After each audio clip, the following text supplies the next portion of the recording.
Торнадо болуп муштумдай мөндүр жаады. Кытайдагы табият кырсыгынан кеминде 5 адам каза тапты. Муштумдай болгон мөндүр чатырларды тешип кетип жатканын көрүүгө болот.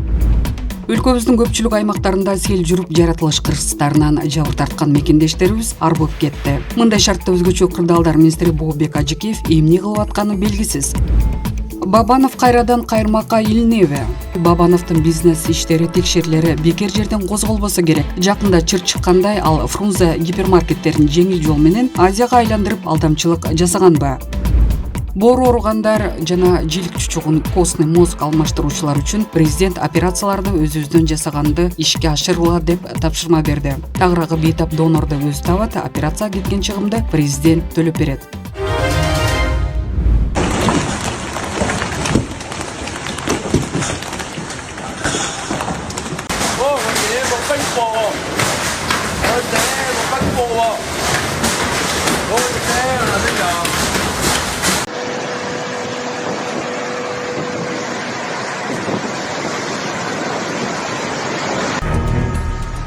Торнадо болуп муштумдай мөндүр жаады. Кытайдагы табият кырсыгынан кеминде 5 адам каза тапты. Кытайдын Гуандун провинциясында 27 апрелде катуу торнадо болуп жана муштумдай мөндүр жаады. Бул тууралуу чет элдик басылмалар жазды. Алдын ала маалыматтарга караганда кырсыктан 5 киши каза болуп, 33 жаракат алган. Видеолордон алай дүлөй түшүп, жүрөк үчүн алган катуу шамал болуп жатканын жана муштумдай болгон мөндүр чатырларды тешип кетип жатканын көрүүгө болот. Гуандун облусунун борбору Гуанчжоу шаарында электр мамлары жарылып, имараттардын сыныктары айланага чачылган. Бийлик 141 имарат жабыркаганын билдирген.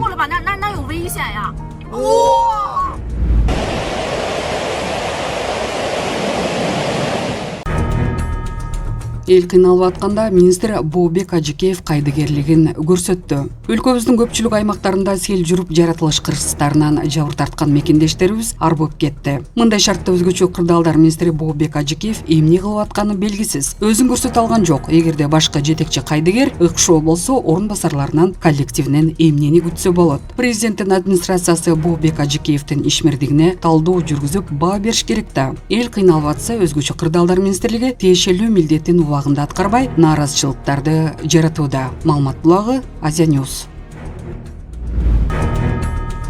Бабанов кайрадан кайырмакка илинеби? Октябрь төңкөрүшүнөн кийин Өмүрбек Бабанов жаңы бийликти колдоп, президенттик шайлоодо да иштеп бергенин билебиз. Бирок көп өтпөй камалган. Анан 100 миллион сом төгүп түрмөдөн чыкканы айтылган. Жан таттууда. Кийин да кол куушуруп, Талас облустук УКМКнын имаратын жана айыл өкмөт куруп бергени жалпы камалдоо каражаттарга чыккан. А соңку убакта кеп болгондой Бабановдун бизнес иштери текшерилери бекер жерден козголбосо керек. Жакында чыр чыккандай ал Фрунзе гипермаркеттерин жеңил жол менен Азияга айландырып алдамчылык жасаганбы? Бул боюнча даттануулар түшүп атыптыр. Мерчеми келгенде тергөө иштери башталабы? Эске салсак, Өмүрбек Бабанов убагында Айдар Акаев менен дос болуп, анын аркасынан май коюучу жайларга ээлик кылып, бизнесин өркүндөткөнү белгилүү. Бутуна тургандан кийин ар келген бийликтин коюн колтугуна кирип жүргөнү жашыруун эмес. Айтмакчы, бизнес баскынчылык жагдайлары далай тартыштарды жараткан. Бизнесмен Воробьевдон Азамат автобазарын Бабанов тартып алып, сыздатып кеткен боюнча канча чуу болду. Бийликтин акчанын күчү менен билгенин жасаганбы?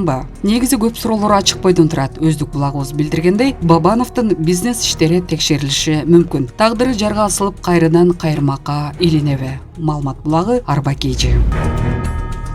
Алымкадыр Бешналиев кайрылуу жасады. Саламаттык сактоо министри Алымкадыр Бешналиев кыргызстандыктарга кайрылуу жасады. Урматтуу кыргызстандыктар, өзүңүздөр билгендей президентибиз Садыр Жапаровдун тапшырмасы менен бөйрөктү өзүбүздөн алмаштыруу маселесин ишке ашырганбыз. Андан бери 10 чакты бейтаптын бөйрөгү алмашылды, аларга кеткен чыгымында мамлекет төлөп берди. Мындан ары дагы бөйрөк алмаштырам деген уурулууларыбызга мамлекет төлөп берет. Азыркы күндө 3000ге жакын гемодиализде жаткан адамдарыбыз бар. Көпчүлүгү донор табылбай жатат дешүүдө. Донорлор табылса тез алмаштырып берилип, гемодиализден чыгарып жиберсек жакшы болот эле. Боору ооругандар жана жилик чучугун костный мозг алмаштыруучулар үчүн президент операцияларды өзүбүздөн жасаганды ишке ашыргыла деп тапшырма берди. Кудай буйрса, майдын аягында биринчи жолу өзүбүздө боор жана жилик чучугун алмаштырууну пландап жатабыз. 15 киши кишини боор алмаштырууга даярдап жатабыз. Желик чучугун алмаштырууга 4 кишини даярдап жатабыз. Бул операцияларды жасоого кеткен чыгымды дагы мамлекет башчыбыз Садыр Жапаров өзүнүн демөөрчүлүк фондунан бөлүп берем деди. Тагыраагы бейтап донорду өзү табат, операцияга кеткен чыгымды президент төлөп берет. Буга чейин боорду чет өлкөгө барып алмаштырып келишүү, мисалы Түркияда боор алмаштырыш үчүн $55,000, Индияда болсо $75-80,000, ал эми желик чучугун алмаштырыш үчүн чет өлкөлөрдө $130,000ден $160,000 чейин турат. Гемодиализге жаткан оорулардын туугандарын кайрылат элем. Колуңардан келсе, жакындарыңарга бөйрөк боюнча донор болуп берүүңөрдү суранам. Маалымат булагы Баракелде Кейжи.